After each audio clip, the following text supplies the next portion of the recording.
Hello, welcome.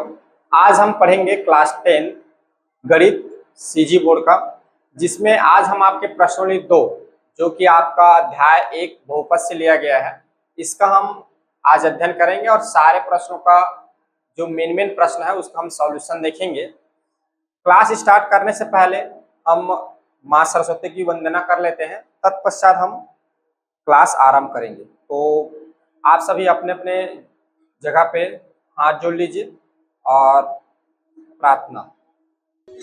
या कुन्देन्दु तुषारहार धवला या शुभ्रवस्त्रावृता या वीणावरदण्डमण्डितकरा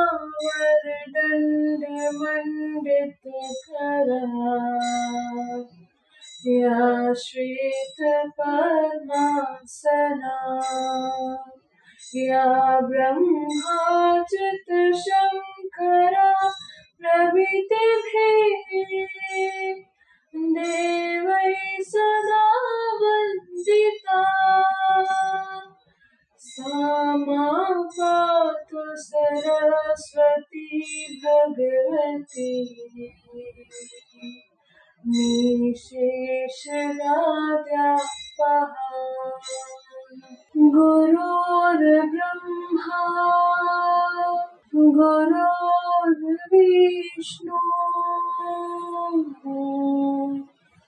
गुरुर्देवो महेश्वरा गुरुर्साक्षात् परं ब्रह्म तस्मै श्री गुरुवे नमः।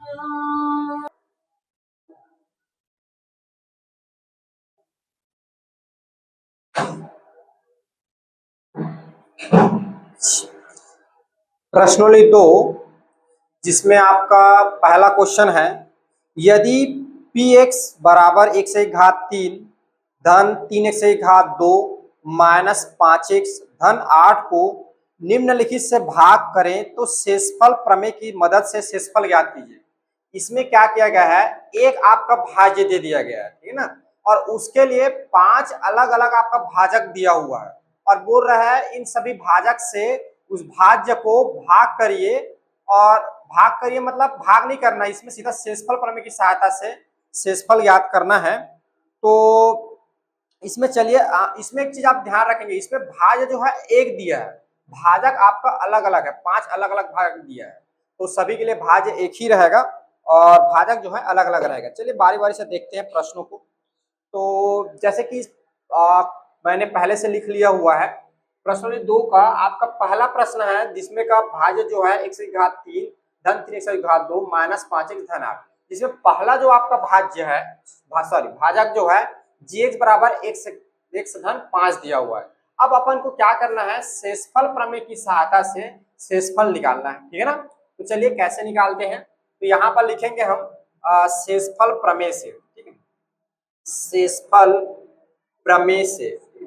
तो आपको पता है शेषफल प्रमेय से हम क्या करते हैं, जो हमारा जो भाजक जो रहता है उसको क्या करते हैं, जीरो लेते हैं। क्या करते हैं जी, जीरो मानते हैं। तो यहाँ पर क्या करेंगे, माना जो अपन का भाजक gx है, या यहाँ पर एक बार मैं लिख देता हूँ पूरा ये जो भाजक जो है आपका gx, इसको क्या करेंगे, जीरो मानेंगे। ये हमारा क्या है, शेषफल प्रमेय का रूल है, नियम है। भाजक को क्या करना रहता है, जीरो मानना रहता है, और उसमें से जो वैल्यू जो आएगा वेरिएबल का, उसको जो है आपके जो भाजक जो है भाज्य जो है उसमें रखेंगे, तो जो आपको मिलेगा वही क्या कहलाएगा, आपका शेषफल कहलाएगा, ठीक है। तो ये जो भाजक gx है इसको इक्वल जीरो लेंगे, तो इसकी वैल्यू क्या है यहाँ पे, x plus 1 is equal to 0। तो x इज इक्वल जब उधर जाएगा तो ये हो जाएगा आपका माइनस का 1, ठीक है। अब देखिए इस x का मान को, x का मान आपका जो भाज्य है, भाज्य क्या है, px में रखने पर ये, तो इसको पुट करिए, तो p x जहां x है वहां पर आप माइनस 1 रख दीजिए, minus 1 is equal to minus 1 की घात 3 धन 3 माइनस 1 की घात 2 5 माइनस 1 धन क्या हो जाएगा 8, ठीक है। अब देखिए -1 की घात 3 है, यानी -1 का कितनी बार गुणा करना, -1 का कितनी बार गुणा होगा जी, 3 बार गुणा होगा। तो -1 क्या हो जाएगा, प्लस का 1, फिर -1 के साथ गुणा तो क्या हो जाएगा, माइनस का 1 हो जाएगा। ठीक है, तो ये आपका हो जाएगा -1 धन 3, -1 की घात 2 तो हो जाएगा धन का 1, ऋण। अब देखिए ऋण और ये ऋण दोनों क्या हो जाएगा, धन, और 5 एकम ये हो जाएगा 5 और धन 8। आगे आपका हो जाएगा ऋण 1 धन 3 धन 5 धन 8।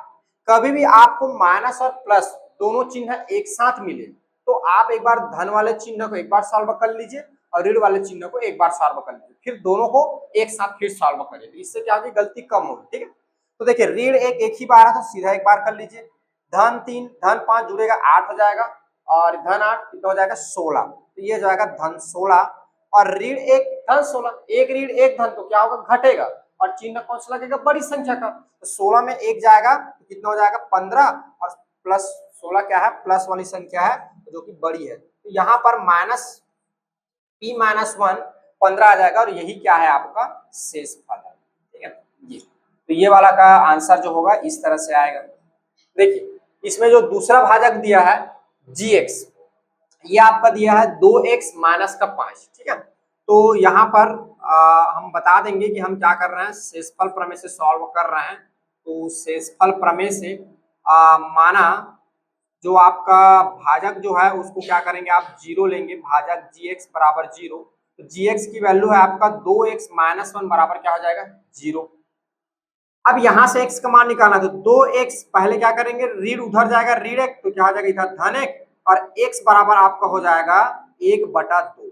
यहाँ पर x की वैल्यू देख पा रहे हैं भिन्न के फॉर्म में आ गया है, बटा वाले में आ गया है। ठीक है ना, अब चलिए x का मान जो है, x का मान आप जो आपका भाज्य है px, यहाँ पर px की जगह आप चाहे तो ऐसा भी लिख सकते हैं, भाज्य में रखने पर, भाज्य में रखने पर, वो आपकी इच्छा है आप प्रश्न को कैसे लिखेंगे, लेकिन रखना याद है वैल्यू किसमें, इसमें ही रखना है। ठीक है, अब ऐसा नहीं है कि दूसरा लिख दो, आप भाज्य लिखना है या तो आप px जो भी चाहे वो आप लिख सकते हैं। तो देखिए जहां जहां x है वहां पे 1/2 रख दीजिए, 1/2 ये हो जाएगा 1/2 की घात 3 धन 3, 1/2 की घात 2 ऋण 5, 1/2 ये हो जाएगा धन का 8। ठीक है, अब 1/2 यानी 1/2 का आने मतलब 1/2 और उसकी घात क्या लगा है 3, तो 1/2 का कितनी बार गुणा होगा जी, 1/2 गुणा 1/2 गुणा 1/2 कितनी बार होगा, 3 बार होगा। यहाँ पर देखो ऊपर 1 का कितनी बार गुणा होगा, 3 बार, तो 1 का चाहे कितनी बार भी गुणा करो कितना आता है, 1 आता है, और 2 का 3 बार गुणा होगा तो 2 दूनी 4, और 4 दूनी कितना हो जाएगा 8, ये कितना हो जाएगा 1/8, ये आपको हो जाएगा 1/8 धन, यहाँ देखिए 3 बाहर में है और 1/2 की घात 2 है, यानी क्या हो जाएगा 1/4, 1 का 2 बार तो 1, और 2 का 2 बार तो 4 हो जाएगा। फिर ऋण ये क्या हो जाएगा 5, और ये यहाँ पे क्या है आपका 1/2 है, तो ये सीधा हो जाएगा आपका 5/2। समझ में आ रहा है ना, कभी भी जब 1 बटा में रहता है और इधर जो रहता है तो कोष्टक के बाहर भी है, इसका क्या हो जाएगा, इसके साथ गुणा हो जाएगा, ऊपर के साथ गुणा होगा, तो ये हो जाएगा 5 एकम 5, और नीचे क्या हो जाएगा बटा का 2। ठीक है, और ये हो जाएगा धन का 8। आगे देखिए ये हो जाएगा आपका 1/8 धन 3/4 धन, सॉरी धन नहीं होगा ये ऋण होगा, ऋण 5/2 धन ये क्या हो जाएगा 8। ठीक है, अब क्या करना है, अब ये क्या फॉर्म में बन गया, भिन्न के फॉर्म में बन गया सब। ठीक है, 8 नीचे कुछ नहीं दिख रहा है, यानी क्या लिखा हुआ है 1 लिखा हुआ है। अब इन सभी को हमें क्या करना है, जोड़ना है। तो कभी भी भिन्न को जोड़ते हैं तो हम क्या निकालते हैं, सभी का एलसीएम निकालते हैं, एलसीएम मतलब लघुत्तम समापवर्तक। ठीक है, तो आप 8 4 2 और यहाँ पर क्या 1 है, जो नीचे जो हर में जो रहता है उन सबका क्या करेंगे, लघुत्तम समापवर्तक निकालेंगे, तो इन सबका एलसीएम कितना आ जाएगा 8 आ जाएगा। ठीक है, तो अब देखिए 8 आ जाएगा। अब क्या करेंगे, 8 को इससे भाग देंगे, माने हर को भाग देंगे और अंश में गुणा करके लिखेंगे, तो 8 को इससे भाग देंगे कितना हो जाएगा 8 एकम, भागफल जो आया 1 उसको साथ गुणा करेंगे 1, तो ये हो जाएगा 1 धन। अब 4 को इससे भाग दो, यहाँ पर 4 लिखो तो क्या हो जाएगा 4 दूनी 8, तो यहाँ पर भागफल 2 आएगा, इस 2 को ऊपर साथ गुणा करो तो ये हो जाएगा 3 दूनी 6।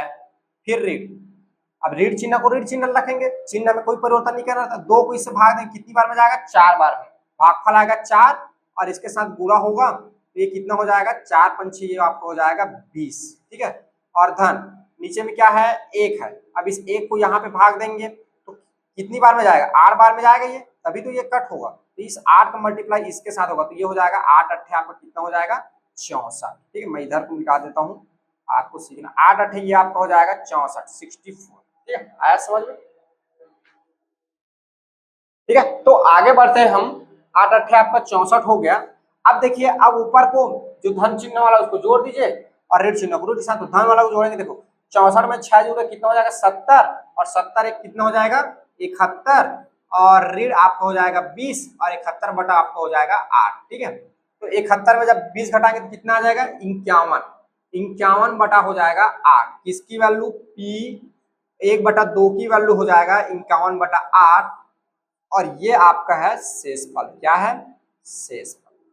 ये इसका आंसर आ जाएगा। ठीक है, अब देखिए आपका पांचवा वाला जो भाजक दिया है उसको मैं ले रहा हूं। ठीक है, तो यहाँ पे आपका जो भाजक जो है gx बराबर 1 से धन 1/3 है। यहाँ पर भी क्या निकालना है आपको, शेषफल निकालना है। तो यहाँ और किसकी सहायता से निकालना है बोला, शेषफल प्रमेय की सहायता से। यहाँ लिख दीजिए शेषफल प्रमेय से। ठीक है, और यहाँ पर अपन को क्या करेंगे, माना जो भाजक जो है x धन 1/3 है, इसको 0 मानेंगे। फिर यहाँ से x की वैल्यू मिल जाएगा, उधर जाएगा तो ऋण 1/3 हो जाएगा। अब यहाँ देखिए, अब यहाँ पे ऋण भी आ रहा है और 1/3 भी आ रहा है। ठीक है, दोनों है। अब आगे देखिए क्या करेंगे, x का मान px या भाजक में रखेंगे, या आप चाहें तो ऐसा भी कर सकते हैं। एक और तरीका है कि आप इसको इक्वेशन नंबर 1 ले लीजिए। अगर आपको भाजक या px नहीं लिखना है तो इक्वेशन नंबर 1 ले लीजिए। ठीक है, इक्वेशन नंबर 1 ले लीजिए, तो यहाँ पर लिख देंगे x का मान समीकरण 1 में रखने पर, लेकिन रखना इसी में है। ठीक है ना, कुछ भी लिख सकते हैं आप समीकरण 1 में रखने पर। ये लिखने के तरीके हैं अपने अपने, क्या होते हैं, अलग अलग लिखने के तरीके होते हैं। ठीक है ना, आपको रखना जो है वैल्यू इसी में रखना है। जैसे कि कोई लिख देगा, यहाँ मैंने बता दिया px में रखने पर, रख तो उसी में रहे हैं। यहाँ मैंने एक बार लिख दिया भाज्य में, इसमें रखने पर कोई इसको क्या कर ले, समीकरण 1 मान लिया, समीकरण 1 मान के फिर क्या करेगा, इसमें रखेगा। ठीक है, लेकिन पुट किस में करना रहता है, अपने को भाज्य में ही पुट करना रहता है, px में ही पुट करना रहता है। ठीक है, और निकालना कहाँ से रहता है x का मान, भाजक से, नीचे वाले से। ठीक है, जिससे भाग देना है, जिससे भाग देना है उससे क्या करेंगे, x का मान निकालेंगे, और जिसको देना है उसमें रखना है। ठीक है, तो चलिए, तो यहां से समीकरण 1 रखने पर तो आपका हो जाएगा p माइनस 1/3। मान रखना माने जहां जहां x की वैल्यू दिया है वहां वहां उसको पुट करिए और हल करिए, सीधी सी बात। ठीक है, तो ये आपका हो जाएगा माइनस 1/3 की पावर 3 प्लस 3, और ये हो जाएगा माइनस 1 की पावर 3, सॉरी जी, माइनस 1/3 स्क्वायर माइनस 5, ये हो जाएगा माइनस 1/3, और ये हो जाएगा धन का 8। ठीक है, आगे देखो, पहले देखो ऋण, पहले क्या है, ऋण का है, तो ऋण की घात कितनी है, 3 बार। तो ऋण का 3 बार गुणा होगा तो क्या होगा, ऋण और ऋण एक बार धन हो जाएगा, और एक बार ऋण तो फिर ऋण हो जाएगा। तो पहले तो ये आएगा ऋण। ठीक है, और 1/3 का 3 बार गुणा। ठीक है, 1/3 1/3 आप 3 बार लिखेंगे, ऐसे 1/3 1/3 3 बार आप लिखेंगे, तो 1 1 का गुणा होगा तो कितना हो जाएगा 1, और 3 का तो 3 तिया 9, 9 तिया 27, तो ये कितना हो जाएगा, ऋण 1/27, या ऐसा बोल सकते हो कि ऋण 1/27। एक ही बात है, ऋण ऊपर लगाओ चाहे नीचे लगाओ। ठीक है, फिर धन, सॉरी धन, हाँ धन है, और यहाँ पर देखिए 3, और ये क्या है, ऋण 1/2, तो ऋण का 2 बार गुणा होगा तो क्या हो जाएगा, वो धन हो जाएगा। 1/3, 1 का 2 बार तो 1, और 3 का 2 बार तो 3 तिया 9, फिर ऋण 5। अब देखिए ये ऋण और ये ऋण दोनों क्या हो जाएगा, धन, और ये 5 बटा क्या हो जाएगा आपका 3 हो जाएगा, और ये हो जाएगा धन का 8। ठीक है, चलिए आगे एक बार और सॉल्व कर लीजिए। ये हो जाएगा 27 धन, ये हो जाएगा आपका 3/9, और धन 5/3, और धन 8। ठीक है, और इन नीचे में जो दिया हुआ है इन सब को क्या करना है, लघुत्तम समापन निकालना, एलसीएम। समझ में आ रहा है एलसीएम कैसे निकालते हैं, देखिए आपको बता दे रहा हूं मैं, यहाँ पे थोड़ा सा मैं एलसीएम निकालना सिखा दे रहा हूँ। देखिए अपन को क्या करना है, एलसीएम निकालना है, किसका निकालना है, इन सब का। तो एलसीएम निकालने के लिए हम भाग विधि, जो एलसीएम में क्या होता है, भाग विधि, एक साथ लेते हैं सबको। ठीक है, एलसीएम का ये भाग विधि है, 27 9 और 3, और इसके नीचे क्या लिखा है, कुछ नहीं, 1, तो ये 1 सभी को ले लीजिए। अब देखिए, अब छोटी से छोटी संख्या से भाग देना है, चलते जाना, तो 1 से तो सभी जाता है, 2 से जाएगा नहीं, 3 से जाएगा, 3 से कौन जाएगा, ये 3 निया 27, 3 तिया 9, 3 एकम, और 1 का ये 1 ही रहेगा। फिर 3 से जाएगा तो 3 तिया 9, 3 एकम, फिर एकम, फिर एकम, फिर ये 3 से जाएगा तो ये हो जाएगा 3 एक कम और ये हो जाएगा एक कम। जब तक ये पूरा पूरा एक एक ना हो जाए तब तक आपको क्या करना है, भाग देते रहना है। सबसे पहले छोटी संख्या को, जब तक छोटी संख्या जाते रहेगा, जाते जाना जाते जाना जाते जाना, उसके बाद फिर संख्या को बढ़ाते जाना है। ठीक है, अब देखो, अब एलसीएम निकालने के लिए हम क्या करेंगे, इन जो आया यहाँ पे जो आया इन सबको गुणा कर देंगे, ये इन सबको गुणा कर देंगे तो क्या हो जाएगा, 3 तिया 9 और 9 तिया कितना हो जाएगा 27। तो इसका जो है एलसीएम आ जाएगा 27। ठीक है, ठीक है जी, ये तरीका है अपना एलसीएम निकालने का। लेकिन आप लोग देख पा रहे थे, मैं मन ही मन आपको डायरेक्ट बता दे रहा था, जैसे कि हाँ मैंने बता दिया इसका एलसीएम आएगा 8 और इसका एलसीएम आएगा 27। ये मैंने देख के बता दिया। इसका एक रूल है जो कि आप क्लास 6 में पढ़ के आए हो। क्या रूल है, यदि बड़ी संख्या जो है, ठीक है ना, एलसीएम निकाल रहे हैं, उसमें बड़ी संख्या जो है बाकी संख्या को अगर बाकी संख्या से भाग दे तो पूरा पूरा भाग चला जाए। जैसे कि 27 को 9 से भाग देंगे तो भाग चला जाएगा, 27 को 3 से भाग देंगे भाग चला जाएगा, 27 को 1 से भाग देंगे भाग चला जाएगा। तो उस कंडीशन में सबसे जो बड़ी संख्या रहती है वही हमारा लघुत्तम समापवर्तक एलसीएम होता है। ठीक है, इसको लघुत्तम समापवर्तक बोलते हैं, लसा। अगर इंग्लिश में डाउट लग रहा होगा तो लसा बोलते हैं। ठीक है, क्या बताया मैंने, अगर संख्याएं में बड़ी संख्या जो है उससे बाकी संख्या को जब भाग दे, उसको बड़ी संख्या को भाग चला जाए तो बड़ी संख्या ही क्या होता है, हमारा लघुत्तम समापवर्तक। तो मैंने यहाँ पे ट्रिक का उपयोग करके डायरेक्ट लिख रहा था, नहीं तो फिर ये वाला तरीका अपनाइए। ठीक है, तो दो तरीका है।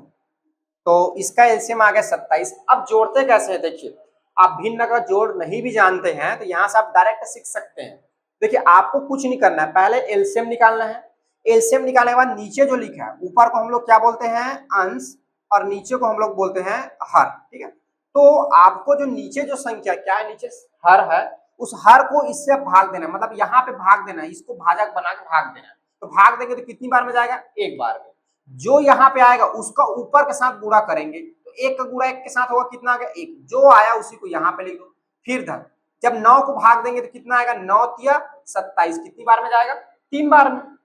मैं पूरा पूरा नहीं लिख रहा हूँ, 27 कटेगा तो 3 बार में जाएगा।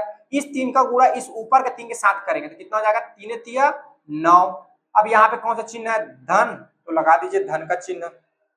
यहाँ पे ऋण चिन्ह है ना, सामने मैं भूल गया था, ये ऋण ऋण चिन्ह है, चिन्ह में कोई परिवर्तन नहीं होगा। ठीक है, अब इसके नीचे क्या, 3, 3 को जब भाग देंगे कितनी बार में, 3 निया 27, और फिर इस 3 निया 27 और इस 9 को इसके साथ मल्टीप्लाई होगा तो कितना हो जाएगा, 45। ठीक है, अब यहाँ पे क्या है, एक है, तो एक कब कैसे जाएगा, यहाँ पे क्या लिखेंगे, 27 लिखेंगे ना, याद है ना, तब तो कितनी बार में जाएगा वो, 27 बार में। तो इस 8 का गुणा जो है 27 साथ करो, कितना आ रहा है, ऊपर के साथ गुणा होगा, इसके साथ गुणा होगा 27 का, तो 8 का गुणा 27 साथ करो, कितना आ रहा है, 216। ठीक है, 216, तो ये हो जाएगा धन 216। ठीक है, चलिए अब ऊपर वाले को सॉल्व कर लीजिए, प्लस को प्लस और माइनस को माइनस कर। तो -1 तो एक ही बार है, इसको जोड़ लीजिए तो ये हो जाएगा। देखो, आपको जैसे जोड़ने में दिक्कत जा रहा होगा तो ऐसे लिख लिया करिएगा रफ में, एग्जाम में ऐसा, ये ताकि गलती होना नहीं चाहिए। अगर आपने प्रश्न बनाया और गलती हो गया तो फिर क्या मतलब बनाने का। तो देखो, 6 5 11 और 11 में 9 जोड़ेंगे हो जाएगा 20, हासिल आया 2, 2 और 4 5 और 2 कितना हो जाएगा 7, और ये हो जाएगा 2। तो ये आपका हो जाएगा धन 270 बटा क्या हो जाएगा 27। अब यहाँ पर ऋण और धन है, मतलब घटेगा, तो 270 में एक घटेगा तो ये होगा 269, और कौन सी संख्या बढ़ी है, धन, तो आपका आंसर धन में आ गया, बटा ये हो जाएगा आपका 27। इसकी वैल्यू आ गई P-1/3, और यही क्या होगा आपका इसके लिए शेषफल होगा, ये शेषफल होगा। ठीक है, तो इस तरह से आप क्या कर सकते हैं, शेषफल प्रमेय की सहायता से शेषफल ज्ञात कर सकते हैं। ठीक है ना, चलिए इसको नोट डाउन करिए, फिर आगे हम और देखते हैं।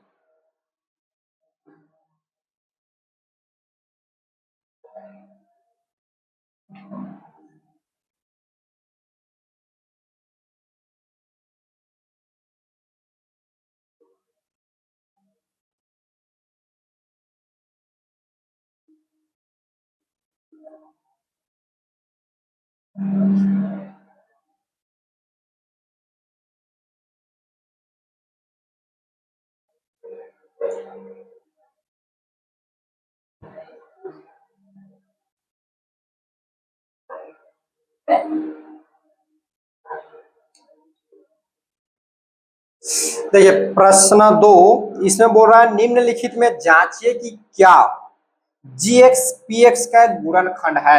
ठीक है, तो ये किसकी बात कर रहा है? gx अगर px का गुणनखंड है तो क्या होगा? क्या होगा जी? gx px का गुणनखंड है तो क्या होगा? इसका जो शेषफल होगा वो क्या आएगा? शून्य आएगा। तो हम क्या करेंगे? शेषफल प्रमेय की सहायता से इसका शेषफल निकालेंगे।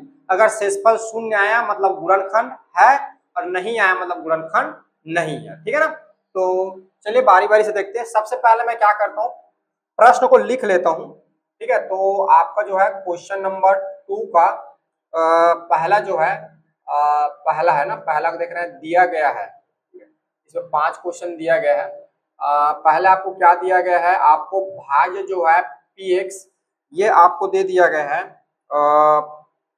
X square minus sorry x की पावर 3 है जी, एक्स की पावर 3 माइनस 4x स्क्वायर धन x धन 6, और आपका जो भाजक जो है gx ये आपको दे रहा है x माइनस 3 ये। ठीक है, अब इसमें चेक करना है कि ये जो है आपका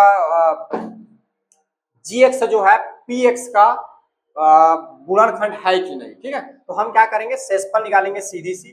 तो यहाँ पर लिख दीजिए शेषफल प्रमेय से, शेषफल प्रमेय से। ठीक है, शेषफल प्रमेय से। तो शेषफल प्रमेय में हम क्या करेंगे? मानेंगे कि जो आपका जो भाजक है x माइनस 3 इसको क्या लेंगे? इक्वल 0, और x की इक्वल 0 होगा तो जब इधर जाएगा तो ये हो जाएगा x बराबर धन का 3। ठीक है, अब इस x के मान को px में रख दीजिए। x का मान px में रखने पर ये, ठीक है, तो px में जब पुट करेंगे तो क्या हो जाएगा? p3 इज इक्वल्स टू क्या आएगा? क्या आएगा? हाँ 3 पुट करना है ना, तो ऐसे 3 की पावर 3 माइनस 4 3 की पावर 2 धन 3 धन 6। ठीक है, आगे सॉल्व करोगे तो 3 की घात 3 कितना आएगा? 3 तिया 9, 9 तिया 27 ऋण 4, ये हो जाएगा 3 की घात 2 तो 3 तिया 9 धन ये हो जाएगा 3 और ये हो जाएगा धन 6। 3 तिया 27 ऋण 9 चौक कितना होगा? 36 और धन 3 धन 6। ठीक है, इसमें क्या करते हैं? ऐड कर देते हैं। 27 में 3 जुड़ेगा 30 और 6 कितना हो जाएगा? 36 माइनस 36। सो P3 बराबर कितना आ जाएगा? 36 में ऋण 36 तो घटेगा तो 0 हो जाएगा। तो यहाँ देख पा रहे हैं चूंकि आपका जो शेषफल है P3 इक्वल 0 आ रहा है, अतः आप कह सकते हैं कि gx px का एक गुणनखंड है। ठीक है, gx क्या है? px का एक गुणनखंड है। ठीक है, चलिए इसमें देख लेते हैं। और अगला आपका क्वेश्चन नंबर 3। ठीक है, क्वेश्चन नंबर 3 जो आपका दिया गया है। ठीक है, यहाँ पर जो आपका भाज्य जो है px ये आपको दिया हुआ है x की घात 4 ऋण x की घात 3 ऋण x की घात 2 ऋण x ऋण 2, और जो भाजक जो है gx ये आपका दिया हुआ है x ऋण 2। ठीक है, मैं एक और क्वेश्चन लिख लेता हूँ, उसके बाद फिर आप लोग को बता दूँ। एक क्वेश्चन 5th का ले लेता हूँ। ठीक है, 5th में जो है आपका भाज्य जो है ये आपको दे रखा है px बराबर x की घात 3 सॉरी 5 को बना रहा है ना, x की घात 2 है धन 2x और ऋण 1, और आपका जो भाजक जो है gx ये आपको दे रखा है x धन 4। ठीक है, अब देखिए इसको पहले सॉल्व करते हैं ना। तो चूंकि हमें शेषफल निकालना है तो शेषफल प्रमेय से चलेंगे। शेषफल प्रमेय से, ठीक है, शेषफल प्रमेय का नियम है, हम क्या करेंगे? मानेंगे जो आपका जो भाजक है उसको क्या करेंगे? 0 लेंगे, तो x माइनस 2 बराबर हो जाएगा 0। तो x की वैल्यू आपका हो जाएगा उधर जाके धन का क्या हो जाएगा? 3। ठीक है, चिन्ह जब लेफ्ट से राइट जाता है या राइट से लेफ्ट आता है, जब बराबर के इस साइड या उस साइड जाता है तो चिन्ह उसका बदल जाता है। ठीक है ना, अब x का मान जो है, x का मान px में रख दीजिए। px में रखने पर जब px में आप पुट करेंगे सो आपका हो जाएगा p2 बराबर टू की पावर 4 माइनस टू की पावर क्या हो जाएगा 3 माइनस टू की पावर 2 माइनस 2 और ये हो जाएगा माइनस का 2। तो 2 की पावर 4 यानी 2 का 4 बार गुणा, 2 गुणा 2 गुणा 2, तो एक बार होगा 2 दूनी 4, फिर हो जाएगा 4 दूनी 8, फिर 8 दूनी होगा 16। ये आपका हो जाएगा 16। ये देखिए 2 की घात 3 बार, तो 2 दूनी 4, 4 दूनी हो जाएगा 8 ऋण 2 की घात 2 बार, ये हो जाएगा 4, ये हो जाएगा ऋण 2 ऋण 2। सॉल्व कर लीजिए 16 एक बार, और आपको पता है ऋण ऋण आपस में जुड़ता है और चिन्ह क्या आता है, ऋण में आता है, तो चिन्ह आपका ऋण आ जाएगा। 8 में 4 जुड़ेगा 12 हो जाएगा, 12 में 2 14 और 2 जुड़ेगा 16। यहाँ देख पा रहे हैं 16 और ऋण 16 क्या हो जाएगा, जीरो हो जाएगा। सो P2 बराबर क्या आ जाएगा आपका, जीरो आ जाएगा। ठीक है, तो चूंकि P2 क्या है आपका शेषफल है, तो शेषफल P2 बराबर जीरो जीरो, अतः अतः GX जो है, ये भाजक जो है PX का एक गुणनखंड है। ठीक है, ये पांचवा का जो है इसमें दिया हुआ है आपका जो भाजक है, तो इसमें शेषफल निकाल लीजिए। तो माना जो आपका भाजक है x प्लस 4, इसको इक्वल 0 मानोगे, तो यहाँ से x बराबर आपका हो जाएगा ऋण का 4। ठीक है, अब इस x का मान px में, ठीक है, px में रखने पर, px में रख दीजिए तो p ये हो जाएगा माइनस का 4 बराबर माइनस 4 की घात 2 धन 2 माइनस 4 और ऋण का ये हो जाएगा 1। ठीक है, तो आगे जब होगा देखिए ऋण 4 की घात 2 बार है, यानी ऋण 4 ऋण 4, तो ऋण का क्या हो जाएगा धन, और 4 जो कितना हो जाएगा 16।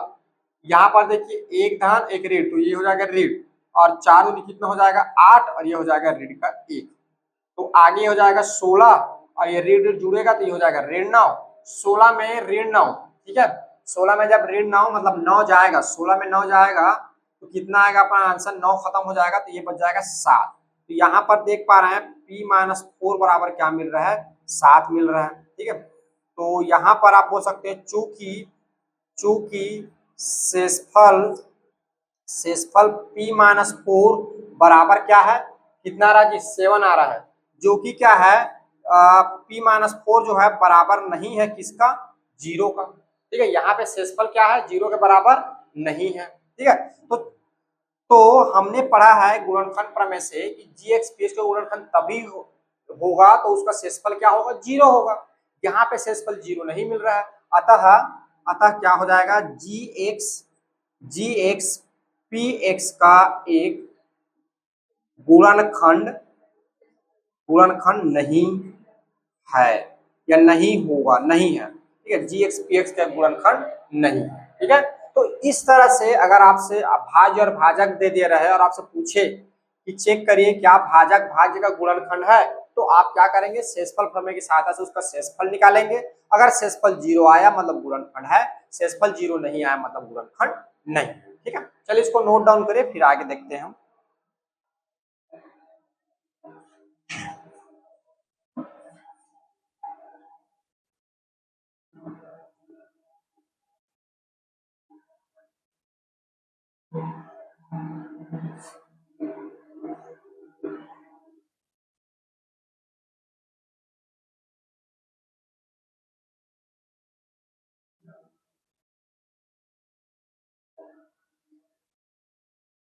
अब देखिए, अब हम आपका थर्ड जो क्वेश्चन है ये देखेंगे। तो तीसरा क्वेश्चन क्या बोल रहा है, ये जो है शेषफल प्रमेय पर आधारित है। निम्नलिखित में a का मान ज्ञात कीजिए। a का क्या करना है, मान ज्ञात करना है। अभी मैं शेषफल प्रमेय बोल दिया, सॉरी, गुणनखंड प्रमेय पर आधारित है। ठीक है, किस पर आधारित है, गुणनखंड प्रमेय पर। निम्नलिखित में a का मान ज्ञात कीजिए जबकि GX PX के गुणनखंड है। अब देखो यहाँ पर क्या बोल दिया है आपको, GX PX का गुणनखंड है। तो हमने गुणनखंड प्रमेय में क्या पढ़ा है, गुणनखंड प्रमेय में क्या पढ़ा है कि यदि भाजक जो है भाज्य का गुणनखंड है यानी उसका शेषफल क्या होगा, जीरो होगा।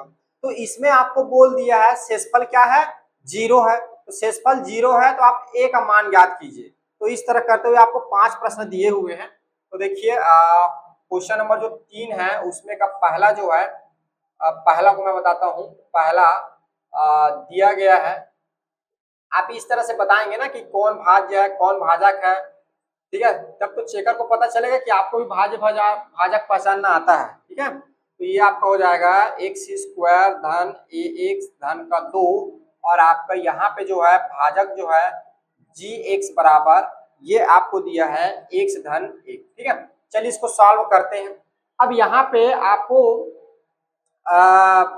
सबसे पहले आपको क्या करना, चूंकि आपको तो पता है शेषफल 0 होगा, तो पहले इसका क्या करेंगे, हम शेषफल निकालेंगे शेषफल प्रमेय से, फिर उसको इक्वल 0 करके एक मान निकालेंगे। ठीक है ना, तो सबसे पहले हम चलेंगे शेषफल प्रमेय से, शेषफल प्रमेय से। ठीक है, तो शेषफल प्रमेय से क्या करेंगे, मानेंगे जो आपका भाजक जो है इसको 0 लेकर चलते हैं, इक्वल 0, इसका मान है x धन 1 बराबर 0, सो x बराबर क्या हो जाएगा आपका ऋण 1 हो जाएगा। ठीक है, x का मान px में रखने पर, px में पुट कर दीजिए, तो px में रखेंगे तो यही जो पुट जो करेंगे यही क्या होता है आपका शेषफल होता है, जो निकलता है वही होता है ना। तो px में जब पुट करेंगे तो ये हो जाएगा आपका p minus 1 is equal to minus 1 की घात 2 धन a माइनस 1 धन 2। ठीक है, इस बात को समझ में आ रहा है। देखो जैसे हम क्या करते हैं, x का मान जब भाज्य में या px में जब पुट करते हैं तब यही हमारा क्या होता है, जो इधर जो मिलता है क्या होता है, हमारा क्या होता है जी, शेषफल होता है। क्या होता है, शेषफल होता है। इसका कहने का मतलब ये हमारा क्या है, शेषफल है, ये जो निकल रहा हो। ठीक है, अब देखिए चूंकि आपको दे रखा है, क्या दे रखा है, चूंकि जी एक्स पी एक्स का एक गुणनखंड है, गुणनखंड है, किसमें दे रहा है, प्रश्न में दे रहा है। ठीक है, गुणनखंड है, तब क्या होगा, जो शेषफल जो होगा, शेषफल जो होगा ये क्या होगा, 0 होगा। हम जानते हैं किससे, गुणनखंड प्रमेय से, कि अगर वो गुणनखंड है तो शेषफल क्या होगा, 0 होगा। तो यहाँ पर क्या हो जाएगा, शेषफल क्या है आपका p माइनस 1, तो शेषफल है ना आपका, ऊपर से p माइनस 1 शेषफल है, तो p माइनस 1 बराबर क्या हो जाएगा, 0 हो जाएगा। इसको आप ले लीजिए समीकरण नंबर 1। ठीक है, अब समीकरण 1 से चलिए, समीकरण 1 से क्या करना है, p माइनस 1 की वैल्यू पुट करना चाहिए, क्या हो जाएगा 0 बराबर माइनस 1 की घात 2 धन a माइनस 1 धन का 2। अब इसको सॉल्व कर लीजिए, तो ये हो जाएगा माइनस 1 दो बार गुणा तो धन का 1, और ये क्या हो जाएगा ऋण a धन 2, ये दोनों जुड़ेगा तो ये आपका हो जाएगा 1 और 2 3 धन ऋण a। अब देखिए, अब a को इधर ले आइए तो a बराबर हो जाएगा 3, तो यहाँ पर a का जो मान होगा कितना होगा, 3 होगा। ठीक है, तो इसमें थोड़ा सा आप ध्यान देंगे कि आपको पहले क्या करना पड़ेगा, शेषफल प्रमेय से शेषफल पता करना पड़ेगा, और गुणनखंड प्रमेय से आप जानते हैं कि अगर वो gx px का गुणनखंड है तो शेषफल क्या होगा, 0 होगा। तो शेषफल 0 होगा तो इसका शेषफल क्या है, p माइनस 1 है। अगर मान के चलो ये अगर ये ना दिया रहता तो p माइनस 1 आगे सॉल्व होता तो शेषफल आता कि नहीं आता उसका। ठीक है, तो यहाँ पर ये क्या हो जाएगा, 0 हो जाएगा। अब क्या करेंगे, इसका मान 0 आ गया इसकी सहायता से। ठीक है ना, तो अब इसको मान किसको पुट करेंगे, और पुट करके फिर a का मान हम निकालेंगे, तो इस तरह से a का मान निकालेंगे। ठीक है, इसमें आपका देख लेते हैं चौथे नंबर का, जहां पर आपको भाज्य जो है, यहाँ पर देखिए वेरिएबल चेंज कर दिया। ठीक है, यदि जीटी पीटी का गुणनखंड हो तो टी का मान निकालिए। यहाँ पर वेरिएबल मतलब यहाँ पे चर जो था क्या था, एक्स था, और यहाँ पे चर क्या ले लिया है, यहाँ पे चर जो है टी वाला ले लिया है, चर इसमें क्या है, टी है, तो यहाँ पे भाज्य। तो ध्यान देंगे, यहाँ पर आप देख पा रहे हैं जब हमारा इधर चर था x तो हमने यहाँ पे क्या लिखा, x, लेकिन यहाँ पर जो प्रश्न आएगा वहां पे चर t है, तो यहाँ लिखेंगे हम pt बराबर t की घात 2 plus 2a minus 2a plus का 3, और भाजक जो है gx ये आपको दे रहा है t माइनस 3, ये t हो जाएगा, गलती से मैं x लिख लिया था। आप उस बात को ध्यान देंगे कि हमेशा जब भी आपको इधर अगर चर t के फॉर्म में है तो यहाँ पे t आएगा, और यहाँ t है तो यहाँ पर भी t रहेगा। ठीक है, तो यहाँ जो बीच में जो रहता है वो आपके चर को बताता है कि आगे जो आपको बहुपद दिया हुआ है वो किस तरह के चर का है। ठीक है, तो ये हमने लिख लिया। अब इसमें से आपको क्या करना है, a का मान निकालना है। तो सबसे पहले हम जो है शेषफल प्रमेय से चलेंगे, शेषफल प्रमेय से। ठीक है, तो शेषफल प्रमेय से चलेंगे तो क्या हो जाएगा, यहाँ पर मान लेंगे, माना जो आपका भाजक है t माइनस थ्री इक्वल क्या हो जाएगा 0, सो t की वैल्यू आपका हो जाएगा धन का 3। अब देखिए t का मान pt में रखने पर तो जहां जहां पे t है वहां 3 रख दीजिए, तो ये हो जाएगा p3 बराबर 3 की घात 2 धन 2a, ये हो जाएगा 3 ऋण 2a, यहाँ पे t नहीं है तो यहाँ कुछ नहीं रखे धन का 3। आगे सॉल्व करेंगे तो ये आपका क्या होगा शेषफल होगा, यही तो आप ले लीजिए इक्वेशन नंबर 1। ठीक है, फिर देखिए चूंकि आपको दे रखा है gx क्या है, px का एक गुणनखंड है। ठीक है, तो गुणनखंड है अतः क्या होगा, गुणनखंड है अतः इसका जो शेषफल जो होगा ये आपका क्या होगा 0 होगा, और यहाँ पे शेषफल क्या है p3 है, तो p3 बराबर क्या हो जाएगा 0 हो जाएगा ये। अब p3 बराबर 0, अब चलिए समीकरण 1 से p3 बराबर 0 रख दिए समीकरण 1 से, तो p3 0 हो जाएगा, तो ये हो जाएगा 0 इज इक्वल्स टू 3 की घात, एक बार मैं लिख देता हूँ इसको फिर आगे करूंगा, तो 2a ये हो गया 3 माइनस 2a धन का 3। ठीक है, अब ये 3 की घात 3 कितना हो जाएगा, 3 तिया 9 धन यहाँ पर 3 यहाँ पर 2, तो ये हो जाएगा 6a ऋण 2a धन का 3। 9 और 3 जुड़ेगा तो 9 3 12 और धन 6a में ऋण 2a, तो ये हो जाएगा 4a, और इधर आपका क्या है 0 है। ठीक है, अब क्या करता हूं मैं इसको इधर ले आता हूं, तो ये हो जाएगा, ये आपका हो जाएगा इधर 12 को ले आता हूं, सो ऋण 12 बराबर ये हो जाएगा 4a, सो a बराबर क्या हो जाएगा ऋण 12, और इधर क्या हो जाएगा, इधर गुणा में इधर आके ये भाग हो जाएगा, तो ऋण 12/4। ठीक है, अब कटेगा, देखो 4 एकम 4 तिया, तो कितना आ गया ऋण 3 बराबर a, अतः इसको लिख सकते हैं a बराबर ऋण 3। तो यहाँ पर a का मान जो होगा ये आपका आएगा ऋण का 3 आएगा। ठीक है, देखिए इसमें अगला जो है आपका 5th नंबर, इसको भी बता देता हूं। 5th नंबर का है जहां पर आपका भाज्य, यहाँ पे देखो क्या लिख रहा है, यदि जी वाई पी वाई का एक गुणनखंड हो तो y का मान ज्ञात कीजिए। गलती से ये लिख दिया है y का मान ज्ञात कीजिए, सुधार लीजिए, y का मान ज्ञात नहीं करना है, a का मान ज्ञात करना है। आप प्रश्न नंबर जो 5 है तीसरा का, इसमें लिखा है जी वाई पी वाई के गुणनखंड हो तो y का मान ज्ञात कीजिए।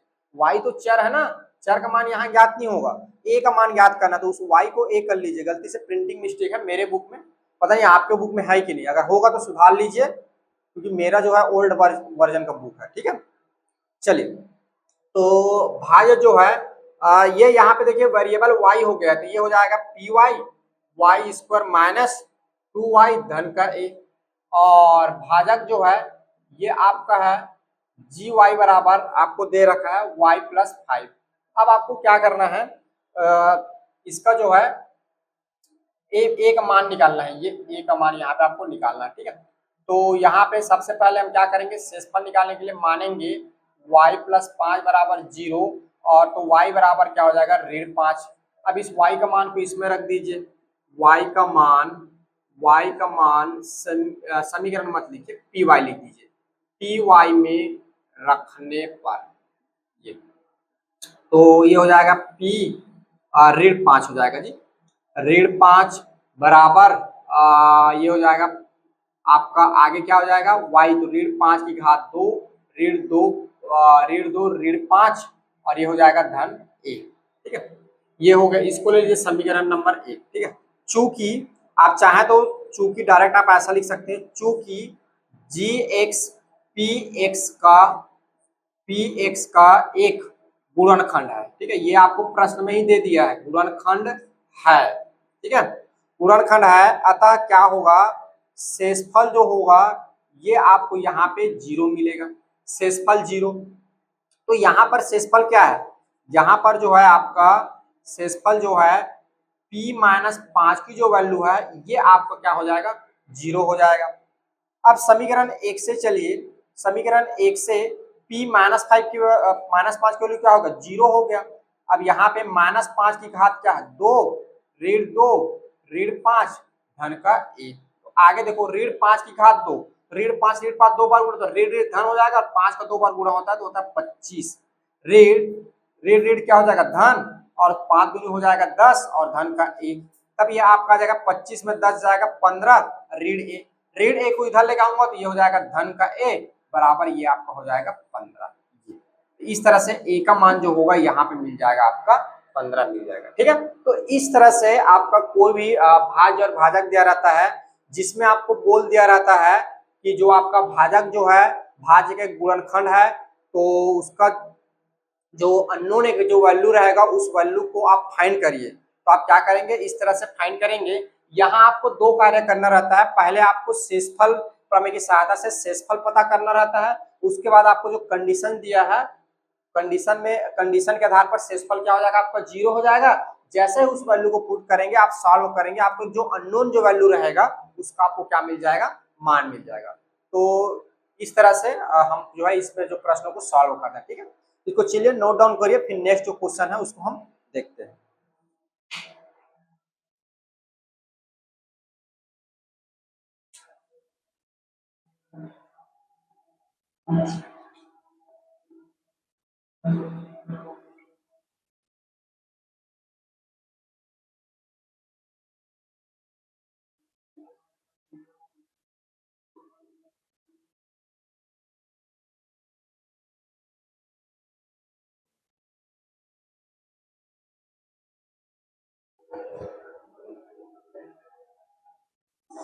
देखिए अगला जो आने वाला है वो थोड़ा सा सोचने वाला मोस्ट आईएमपी क्वेश्चन है, समझो उसको, जो कि आपका क्वार्टरली मतलब तिमाही छमाही में ऐसे प्रश्न आपको दिए जाते हैं।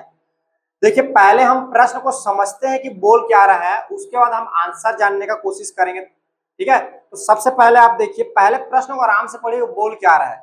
यदि किसी बहुपद, एक बहुपद दिया है, प्रश्न नंबर 4 में पढ़ रहा हूं, यदि किसी बहुपद f(x) को x की घात 2 -9 से भाग दिया जाता है। ठीक है, भाग दिया जाता है। यहाँ पर देखो बहुपद f(x) मतलब भाज्य क्या है, f(x) है और भाजक क्या है, x की घात 2 -9 से भाग दिया जाता है, तब शेषफल क्या है, 3x धन 2 शेषफल है, शेषफल प्राप्त होता है। ये एक कंडीशन हो गया। ठीक है, एक शर्त हो गई यहाँ पर।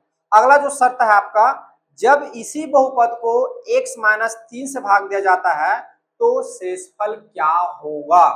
ये समझिए कि आपको इसमें दो सवालों को एक साथ डाल के दे दिया गया है। ठीक है ना, पहला वाला जो सवाल है या पहले जो लाइन है उससे आप जो है भाज्य पता करेंगे f(x) की वैल्यू, उसके बाद जब f(x) की वैल्यू आपको मिल जाएगा भाज्य का, तो नीचे आप देख पा रहे हैं x - 3 से भाग दिया जाए बोल रहा है, माने वो क्या हो जाएगा, आपका भाजक हो जाएगा। ऊपर वाले भाजक को इससे आप भाग दे देंगे तो आपका शेषफल निकल जाएगा। ठीक है, देखिए आपको थोड़ा सा पुलांग लग रहा होगा, जब आप क्वेश्चन को सॉल्व करेंगे तब आपको ज्यादा समझ में आएगा। ठीक है, तो मैं जो है आपका क्वेश्चन नंबर जो 4 है उसका जो है आपको सॉल्यूशन बता रहा हूँ ये। ठीक है, तो सबसे पहले दिया गया है इस प्रश्न, ये वाला जो प्रश्न है ना, इसको दो भाग में बांटोगे तो ज्यादा अच्छा समझ में आता है। ठीक है ना, ऊपर वाले को एक भाग समझो, नीचे वाले को एक भाग समझो। ठीक है, तो सबसे पहले जो दिया गया है यहाँ पे आपका क्या है, भाज्य बराबर आपको दिया गया है f(x). ठीक है, और आपका जो भाजक जो है ये आपको दे रहा है x² - 9। तो जब इसको भाग देते हैं तब आपका जो शेषफल जो है ये आपको प्राप्त होता है, शेषफल बराबर आपको मिलता है 3x धन 2 मिलता है। अब यहाँ पे क्या नहीं दिया है, यहाँ पे आपका भागफल नहीं दिया हुआ है। क्या नहीं दिया जी, भागफल नहीं दिया, तो आप मान लेंगे, माना आपका जो भागफल जो है ये है qx, हम क्या मान लेंगे, qx मान लेंगे।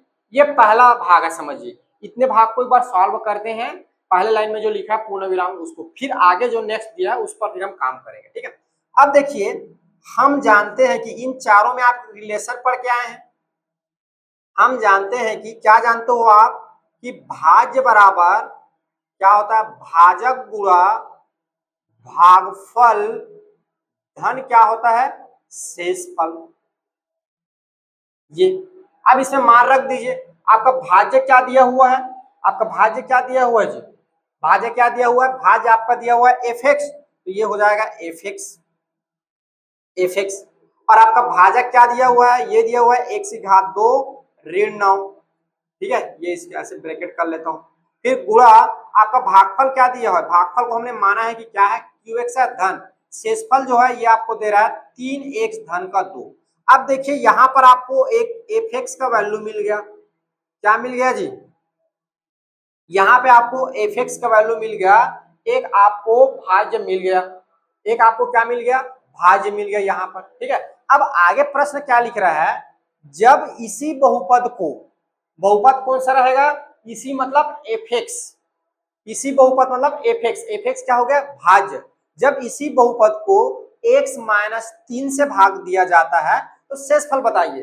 अब यहाँ पर देख पा रहे हो एफ एक्स का क्या मिल गया, मान मिल गया, ठीक है। तो यहाँ पर हम पुनः लिखेंगे, तो एक भाग ये हो गया ना, मैं दो भाग में सॉल्व करूं, पुनः पुनः दिया गया, देखो आपको पुनः दूसरी लाइन में बता रहा है, पुनः आपको दिया गया है, आपका जो भाज्य जो होगा ये आपका होगा एफ एक्स, लिखा ना, इसी जब इसी बहुपद को x माइनस 3 से, इसी मतलब ऊपर में जो बहुपद दिया है उसी बहुपद की बात कर रहा है, तो ऊपर में कौन से बहुपद को भाग दे रहे थे, एफ एक्स को, तो नीचे में वही बहुपद को भाग देंगे ना, एफ एक्स को, ठीक है। किससे भाग देंगे, यहाँ पे जो है आपका भाग, सॉरी भाज, जो आपका जो क्या बोलना चाहिए, भाजक जो है ये चेंज हो जाएगा। अब किससे भाग देना है, x माइनस 3 से भाग देना है, ठीक है। तो x माइनस 3 से भाग देंगे तो बोल रहा है तो शेषफल क्या होगा ये बताइए, तो शेषफल आपको जो है शेषफल बताना है, ठीक है। तो शेषफल बताने के लिए हमने मोस्ट पॉपुलर फार्मूला भी पढ़ा है या विधि पढ़ी हुई है, वो क्या है, शेषफल प्रमेय। तो शेषफल प्रमेय की सहायता से अब हम शेषफल निकालेंगे, ठीक है। तो शेषफल प्रमेय की सहायता से यहाँ लिख दीजिए शेषफल, शेषफल प्रमेय की सहायता से, ठीक है, with the help of reminder theorem. तो आगे क्या हो जाएगा, शेषफल प्रमेय की सहायता से हम क्या करेंगे, सबसे पहले हम क्या करते हैं, जो हमारा भाजक रहता है उसको जीरो लेते हैं और उसमें से वेरिएबल का मान पता करते हैं। तो भाजक को क्या करेंगे, जीरो मानेंगे, x माइनस 3 बराबर जीरो हो जाएगा, तो x की वैल्यू आपको मिल जाएगा यहाँ से धन का 3, ठीक है। अब देखिए, अब इस जो x का जो मान रहता है, चर का जो मान रहता है उसको किसमें रखते हैं, भाज्य में रखते हैं, किसमें रखते हैं जी, भाज्य में। तो यहाँ पे भाज्य क्या है, एफ एक्स, और एफ एक्स की वैल्यू क्या है, ये एफ एक्स की वैल्यू क्या है, ये, तो हम किस में रखेंगे, समीकरण नंबर 1 में। ध्यान से समझिए फिर बात को, शेषफल प्रमेय से हम क्या करते हैं, जब शेषफल निकालते हैं तो अपन जो भाजक है उसको क्या लेते हैं, इक्वल जीरो करते हैं, जीरो करने के बाद एक चर का मान मिलता है, ठीक है, उस चर के मान को किस में रखते हैं, भाज्य में रखते हैं। यहाँ पे भाज्य, तो भाज्य क्या है आपका एफ एक्स, और एफ एक्स का मान हमें क्या मिल गया है, ये, तो अब किसमें पुट करेंगे, समीकरण नंबर 1 में, ठीक है। तो यहाँ पर लिखेंगे x का मान समीकरण 1 में रखने पर, 1 में रखने पर, ठीक है। तो देखिए समीकरण 1 आपका क्या है, एफ एक्स, तो एफ क्या हो जाएगा, धन 3, आगे हो जाएगा बराबर एक्स की जगह क्या दिया 3, तो ये हो जाएगा 3 की घात 2 ऋण 9 इंटू हो जाएगा क्यू एक्स, और आगे आपका क्या है धन 3, एक्स की जगह रख देंगे 3 और ये हो जाएगा धन का 2, ठीक है। इसको सॉल्व कर दीजिए, तो 3 की घात 3 कितना होगा 9, 9 माइनस 9 ये हो जाएगा आपका क्यू एक्स, धन 3 दिया ये हो जाएगा 9 धन का 2, ठीक है। 9 माइनस 9 क्या हो जाएगा 0, 0 इंटू हो जाएगा क्यू एक्स, और धन 3 9 तो कितना हो जाएगा इधर 9 तो आपका हो जाएगा 11, ये वाला देखो पूरा जीरो हो जाएगा, तो जीरो धन क्या हो जाएगा 11, तो अतः एफ थ्री बराबर आपको क्या मिल गया 11 मिल गया, क्या मिल गया जी 11 मिल गया। और यही क्या है आपका शेषफल है, क्या है ये शेषफल है, ये हो गया आपका आंसर, ठीक है। तो इस तरह से इस वाला जो प्रश्न है इसमें हम क्या करेंगे, शेषफल निकालेंगे, ठीक है। चलिए एक और प्रश्न है उसको भी देख लेते हैं तो आपको एकदम क्लियर हो जाएगा। नेक्स्ट जो प्रश्न है, ठीक है, सॉल्यूशन नंबर 4, आपका हल नंबर 4 कर लिए, 5 कर लेते हैं, चलो सेम टाइप का है, ठीक है ना, सेम टाइप का है। जब किसी बहुपद एफ एक्स, यहीं पे वही बात हो गई, बहुपद एफ एक्स को x की घात 2 माइनस 16 से भाग दिया जाता है, तब शेषफल 5x धन 3 है, तब शेषफल क्या मिलता है 5x धन 3 है। जब इसी बहुपद को x धन 4 से भाग दिया जाता है तो शेषफल क्या होगा, ठीक है। तो सबसे पहले पार्ट नंबर 1 यहाँ चलेंगे, दिया गया है, ठीक है, यहाँ आपको दिया गया है भाज्य जो है ये आपको बोला है एफ एक्स है, भाजक की वैल्यू जो है यहाँ आपको दे दिया है x की घात 2 माइनस 16, ठीक है, तब क्या मिलता है, तब आपको जो है शेषफल मिलता है 5x-3। और यहाँ पे जो है आपको नहीं दिया हुआ है क्या, भागफल। तो हम जो है इजी करने के लिए भागफल को मान लेंगे, ये हमारा क्या है qx है। ठीक है, अब देखिए पहले इसको सॉल्व करते हैं। तो हम जानते हैं कि इन चारों में एक रिलेशन होता है क्या, भाज्य बराबर भाजक गुणा भागफल धन क्या होता है, शेषफल। ठीक है, चलिए अब इसमें मान रख दीजिए। तो इसमें क्या करेंगे, मान रखने पर जो ऊपर जो है आपका मान दिया उसको रख दीजिए।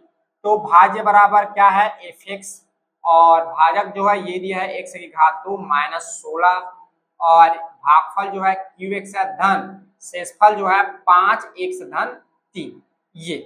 ये हमारा मिल गया समीकरण नंबर 1। इसको आप ले लीजिए समीकरण नंबर 1 ले लीजिए, ये समीकरण नंबर 1। ठीक है, अब अगला देखिए, अगला कंडीशन इसी बहुपद को तो पुनः आपको एक बार और दिया है, पुनः दिया गया है। ठीक है, देखिए मेरे पास जगह नहीं है तो मैं क्या कर रहा हूँ, इधर इसको ब्लॉक में बांट कर लिख रहा हूँ ना। आपके पास कॉपी में क्या इफरात जगह रहते हैं। ठीक है, तो आप क्या करेंगे, ऐसा मेरे जैसे ब्लॉक नहीं बनाना है। ये एक पेज हो गया, ये 2 पेज हो गया, ये आपका समझिए नेक्स्ट पेज है, 3rd नंबर का पेज। ठीक है, तो यहाँ पर जो है आपका जो भाज्य जो है वो सेम है बोल रहा है जो ऊपर में दिया है। तो भाज्य जो होगा fx होगा, और भाजक जो है ये आपका है x-4 है। भाजक जो है ये है x-4।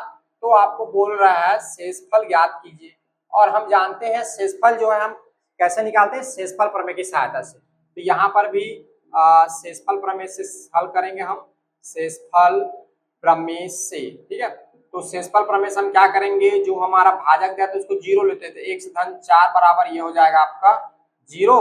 तो x बराबर आपका हो जाएगा, जब उधर जाएगा तो ऋण का 4। ठीक है, ऋण का 4 हो गया। अब इसको क्या करेंगे, x का मान fx या बोल सकते हैं भाज्य में रखने पर। अब यहाँ पर देखिए भाज्य क्या है, fx है, और fx की वैल्यू क्या है, हमारा समीकरण नंबर 1 है। ठीक है, तो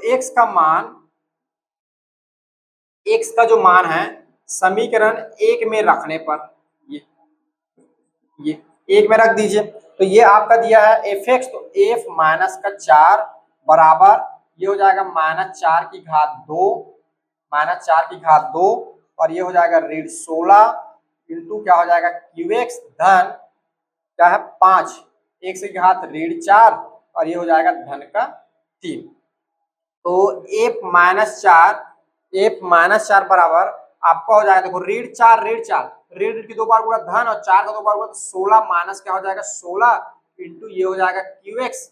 अब देखिए धन और ये ऋण, धन और ऋण क्या हो जाएगा ऋण, और 5 चौक कितना हो जाएगा 20, धन कितना हो जाएगा ये 3। ठीक है, 5 चौक 20 और धन 3।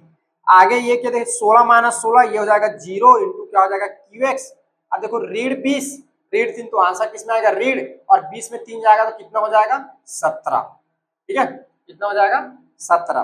तो यहाँ पर ये क्या हो जाएगा 0 माइनस 17, सो f -4 बराबर क्या आ जाएगा, माइनस का आपका जाएगा 17, और ये आपका क्या हो गया शेषफल हो गया। क्या हो गया, ये शेषफल हो गया। ठीक है, तो इस तरह से आप जो है अगर आपको इस टाइप का जो है आपको जब प्रश्न दिया रहेगा, ठीक है, जिसमें 2 कंडीशंस वाले रहते हैं, ठीक है ना, तो आप क्या करिए 2 पार्ट में बांट लीजिए। पहले वाले भाग को एक बार सॉल्व करिए, fx का निकाल लीजिए, दूसरे वाले को सॉल्व करिए, और उसमें क्या करिए आप जो शेषफल फिर निकाल सकते हैं। ठीक है ना, शेषफल निकल जाएगा।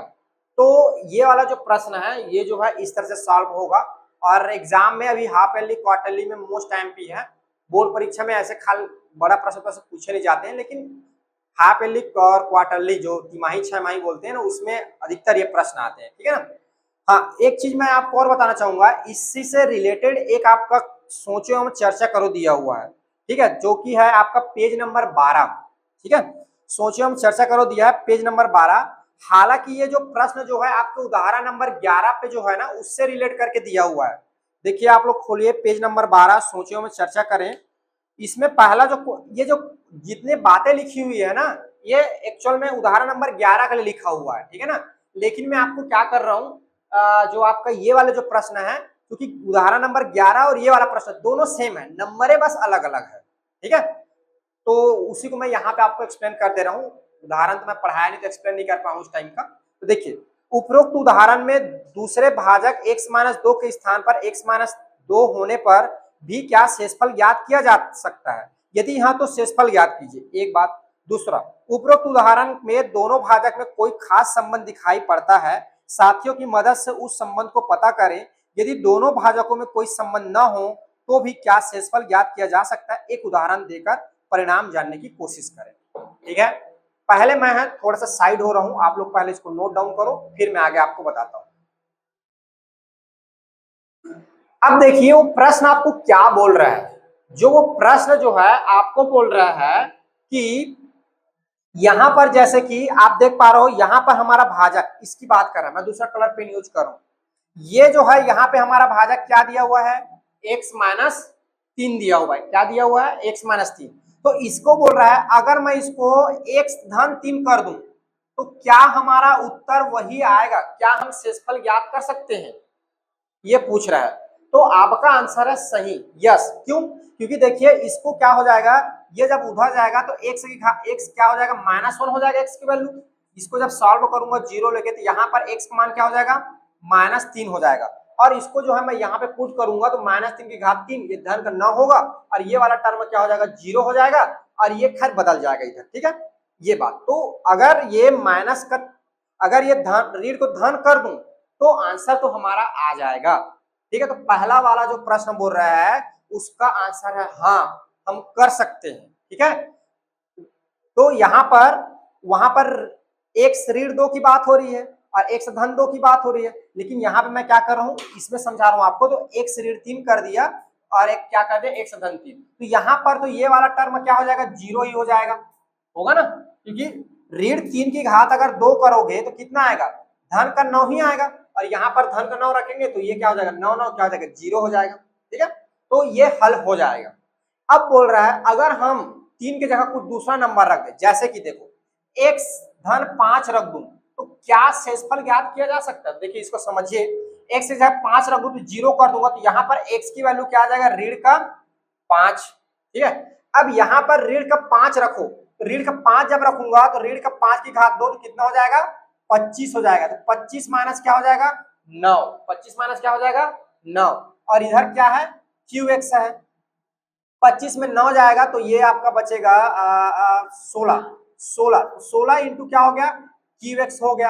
अब देखिए ये 16 एक वैल्यू आ गया। अब यहाँ पर एक वैल्यू अज्ञात है, कौन सा? qx। और इधर वाला तो जो भी होगा वो तो होगा ही होगा। तो ये क्या होगा? हमें बीच में बाधा पहुंचाएगा। क्या करेगा? बाधा पहुंचाएगा, क्योंकि हम qx की वैल्यू हमको नहीं पता। दिया गया qx वैल्यू, भागफल दिया है क्या? नहीं दिया है। तो ये वैल्यू क्या हो जाएगा? अननोन वैल्यू हो जाएगा, इसका मान हम ज्ञात नहीं कर पाएंगे। तो आप बताइए कि इसमें जो है बोल रहा है क्या एक विशेष संबंध है? हाँ, एक विशेष संबंध है। इसमें क्या संबंध देखने को मिल रहा है?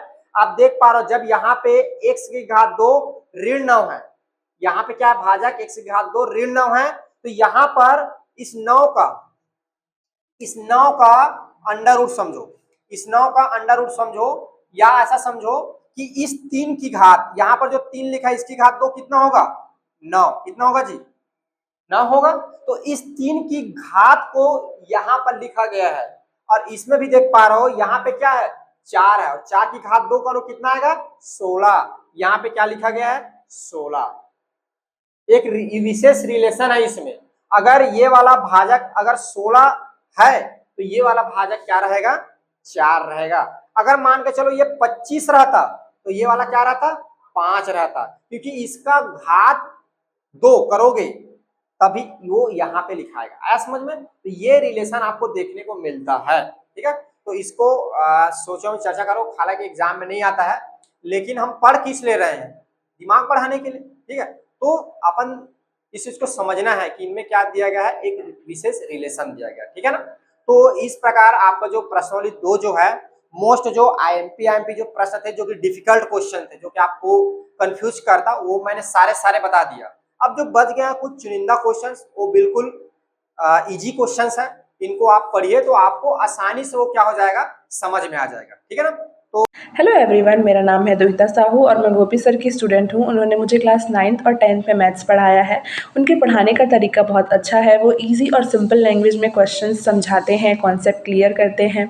सिर्फ क्वेश्चन सॉल्व कराना उनका टारगेट नहीं होता है, वो क्वेश्चन के पीछे का लॉजिक भी समझाते हैं, कॉन्सेप्ट क्लियर करते हैं ताकि हमें समझ आए। हमें कुछ रटना नहीं पड़ता, हम ईजिली क्वेश्चन सॉल्व कर लेते हैं क्योंकि हमारे कॉन्सेप्ट क्लियर थे सर की वजह से। सर हर कॉन्सेप्ट क्लियर करते थे। मुझे क्लास 7th और 8th में मैथ्स बिल्कुल समझ नहीं आता था, मुझसे क्वेश्चन नहीं बनते थे। क्लास 9th में मुझे सर की कोचिंग के बारे में पता चला, मैंने ज्वाइन किया। मुझे धीरे धीरे मैथ्स में इंटरेस्ट आने लगा, कॉन्सेप्ट क्लियर होने लगे, क्वेश्चन सॉल्व होने लगे। और क्लास 10th में मेरे मैथ्स में 90 मार्क्स आए थे। सर ने बहुत प्रैक्टिस कराया था, एग्ज़ाम के पहले टेस्ट हुए थे बहुत सारे, डेली प्रैक्टिस थी क्वेश्चन सॉल्व करना। Thank you so much sir for your guidance and support. तो आप जो है अच्छे से इसको कॉपी में नोट डाउन करिए। नोट डाउन करने के बाद एक बार रीड करिए। रीड करने के बाद फिर उस जो बचे हुए जो क्वेश्चन हैं उन सारे क्वेश्चंस को आप क्या करिए, हल करिए। ठीक है। और अगर नहीं बन पाएगा तो नेक्स्ट जब भी क्लास होगा आप मेरे से पूछ लीजिएगा। आज की क्लास में बस हम इतना ही देखेंगे, फिर नेक्स्ट क्लास में मिलते हैं हम। अगला जो आपका टॉपिक रहेगा गुणनखंडन प्रमेय पे रहेगा, जिसमें हम बहुपदों का गुणनखंडन करने सीखेंगे। ठीक है। तो आज के लिए बस इतना ही। Thank you. फिर मिलते हैं हम नेक्स्ट क्लास में।